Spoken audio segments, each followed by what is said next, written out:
Lu pernah gak sih kepikiran mau jadi YouTuber, tapi langsung minder duluan? Ah, telat. Sekarang udah rame, saingan banyak, gak bakal bisa. Tapi di sisi lain, tiap hari lu masih lihat orang upload video, dan mereka cuan. Jadi sebenarnya 2026 masih menjanjikan gak sih jadi YouTuber? Atau cuma buang-buang waktu doang? Oke, jujur ya, pertanyaan ini tuh muncul tiap tahun. 2016 orang bilang udah telat. 2019 YouTube udah jenuh. 2022 TikTok lebih bagus. 2025 AI bakal ganti kreator. Sekarang 2026 orang masih bilang telat. Lucu gak sih? Setiap tahun selalu telat, tapi tiap tahun selalu ada YouTuber baru yang sukses. Aneh kan? Gue punya teman, baru mulai YouTube 2024. Modal HP kentang, editing di aplikasi gratis. Suara pakai mic headset 20 ribuan. Sekarang, sebulan bisa dapat 5-10 juta.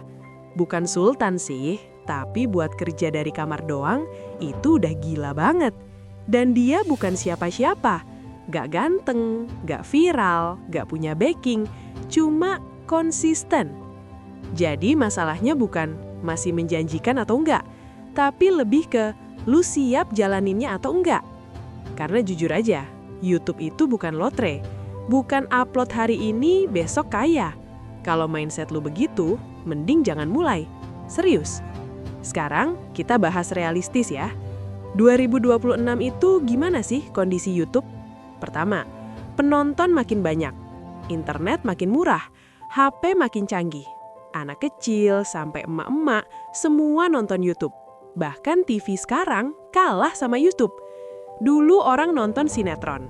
Sekarang makan sambil YouTube, tidur sambil YouTube, kerja sambil YouTube. YouTube udah kayak teman hidup. Artinya apa? Pasarnya gede banget. Gede banget. Bukan kecil. Tapi masalahnya juga satu. Saingan makin banyak. Semua orang bisa bikin konten. Semua orang bisa upload. Semua orang ngerasa bisa jadi kreator. Dan di sini banyak yang tumbang. Kenapa? Karena kebanyakan cuma semangat di awal doang. Minggu pertama upload tiap hari. Minggu kedua seminggu sekali. Bulan kedua hilang. Terus bilang, ah YouTube susah. Padahal bukan susah, lu aja yang nyerah. Gue kasih tahu fakta pahit ya. 90% channel mati di 3 bulan pertama. Bukan karena algoritma, bukan karena nggak berbakat, tapi karena capek, karena views dikit, karena nggak sabar. Padahal YouTube itu maraton, bukan sprint. Kalau lu lari 100 meter, ya capek. Tapi kalau lu jalan pelan, jauh.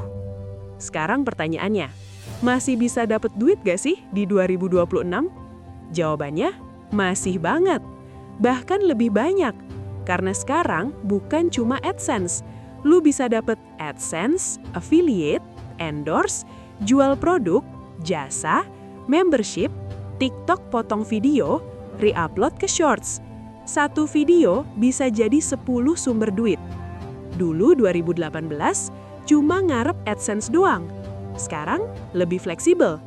Contoh simpel ya, lu bikin video cerita horor, upload di YouTube, potong jadi Shorts, upload di TikTok, upload di Reels, kasih affiliate buku horor, buka donasi.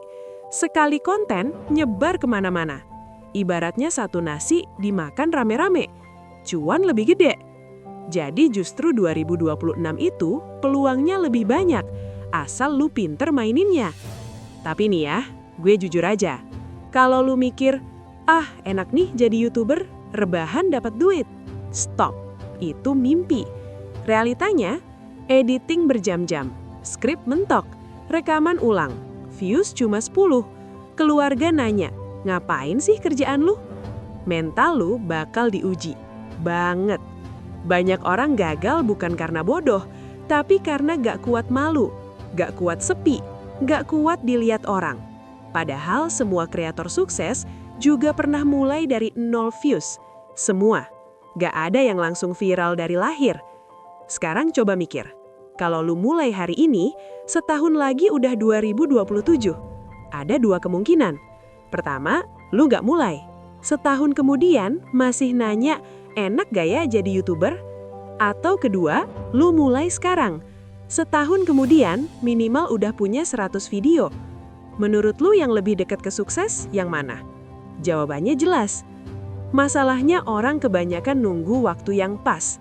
Padahal, waktu yang pas itu gak pernah ada. Selalu ada alasan. HP jelek, gak pede, sibuk, takut dikatain. Bro, kalau nunggu persempun, lu gak bakal mulai selamanya. YouTube itu belajar sambil jalan. Video pertama pasti jelek. Video ke-50 lumayan. Video ke-100 udah jago. Skill itu bukan bakat. Skill itu jam terbang. Terus, niche apa yang masih laku di 2026? Jawabannya simpel aja. Semua niche masih hidup. Yang penting cara bawainnya. Karena orang nggak cuma nonton topik, tapi nonton orangnya. Lu bisa bahas hal paling biasa. Tapi kalau gaya lu asik, orang betah. Kadang bukan kontennya yang dicari, tapi temennya. Dan YouTuber itu sebenarnya cuma temen digital. Jadi, apakah 2026 masih menjanjikan jadi YouTuber? Menurut gue, bukan cuma menjanjikan, tapi justru kesempatan emas. Karena penonton banyak, platform makin lengkap, monetisasi makin banyak, tools makin gampang, AI bantu editing. Sekarang tuh justru lebih gampang dibanding dulu. Yang susah cuma satu, niat lu. Kalau lu serius, 1 tahun konsisten, gue berani jamin, pasti ada hasil. Entah subscriber, entah duit, entah relasi. Gak mungkin nol. Yang nol cuma yang berhenti. Penutup. Jadi kalau hari ini lu masih ragu, coba tanya diri sendiri. Gue takut gagal atau cuma males mulai? Karena kadang yang kita sebut takut, sebenarnya cuma gak mau capek. Kalau lu berani capek sekarang, masa depan lu santai. Tapi kalau lu santai sekarang, siap-siap capek selamanya. Pilihan di tangan lu.